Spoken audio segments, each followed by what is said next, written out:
मैं सर अगले विषय पे आना चाहता हूँ, वो है इलेक्टोरल बॉन्ड्स का। इलेक्टोरल बॉन्ड्स की सूची पब्लिक हुई, उसके बाद सब जगह अब चर्चा चल रही है, सब अपनी गणित अरिथमेटिक मिनिस्ट्री सब लगा रहे हैं। दो तीन चीज़ें निकल के आ रही। पहली बात तो ये कि जो टॉप 30 डोनर हैं उनमें से कम आधे पे कुछ ना कुछ किस्म का सीबीआई या ईडीआई का कोई केस चल रहा है। तो राहुल गांधी पीसी कर रहे हैं, विपक्ष के नेता बोल रहे हैं, वो कह रहे हैं कि ये उगाही का मैकेनिज्म हो गया कि एक तरफ से एजेंसी भेजते हैं, दूसरी तरफ से बोलते हैं इलेक्टोरल बॉन्ड ले लो तो फिर हम नहीं करेंगे। ये जो पूरा पॉलिटिकल विवाद बन रहा है इलेक्टोरल बॉन्ड्स को लेके, उस पर गृह मंत्री जी आपका क्या कहना है? इलेक्टोरल बॉन्ड भारतीय राजनीति में से काले धन का वर्चस्व समाप्त करने के लिए लाया गया था।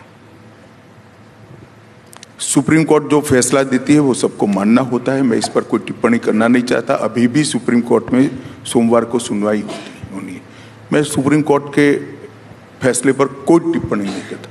मैं किसी भी मंच पर किसी भी व्यक्ति से चर्चा करने के लिए तैयार हूं। इलेक्टोरल बॉन्ड ये भारतीय राजनीति में से काला धन समाप्त करने के लिए लाया गया। कोई मुझे ये समझा दे कि इलेक्टोरल बॉन्ड आने के पहले किस तरह से चंदा आता था, तो कैश से आता था। बॉन्ड में किस तरह से आता है, तो अपनी कंपनी के चेक आरबीआई को देकर एक बॉन्ड परचेज करते हैं और देते हैं। इसमें गोपनीयता का सवाल आ गया। जो कैश में चंदा आता था इसका क्या हुआ, किसका नाम जाहिर हुआ है, मुझे बताइए। तो आज तक किसी का हुआ है क्या? किसी का नहीं हुआ। परंतु मैं राजनीतिक चीजों को ज्यादा डिटेल में जवाब देना चाहता हूं। एक परसेप्शन चलाया जा रहा है कि इलेक्टोरल बॉन्ड से भारतीय जनता पार्टी को बड़ा फायदा हुआ है क्योंकि भारतीय जनता पार्टी पावर में ब्ला ब्ला ब्ला।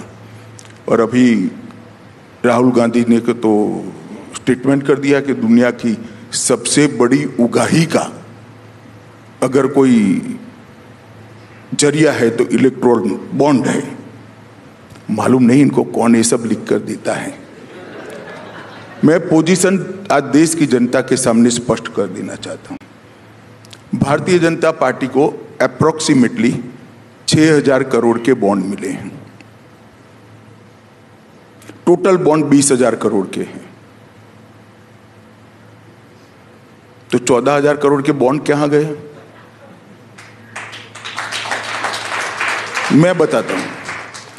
टीएमसी को 1600 करोड़ के मिले, कांग्रेस को 1400 करोड़ के मिले, बीआरएस को 1200 करोड़ के मिले, बीजेडी को 775 करोड़ के मिले और डीएमके को 639 करोड़ के मिले।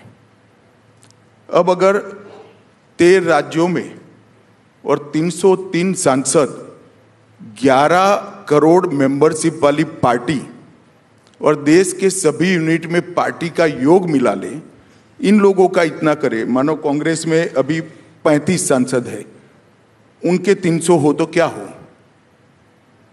एक लगाते हैं तो टीएमसी को 20,000 करोड़ के बॉन्ड होते हैं, बीआरएस को 40,000 करोड़ के होते हैं और कांग्रेस पार्टी को 9,000 करोड़ के होते हैं।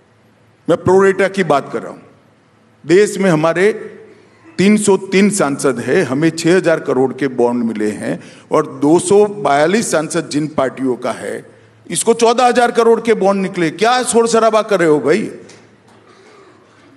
मैं दावे से कहता हूं जब हिसाब खुलेगा ये लोग आपको फेस नहीं कर पाएंगे। आज तक पर शो रख देना बॉन्ड के विरोध रखने वालों का, कोई नहीं आएगा मेरे अलावे।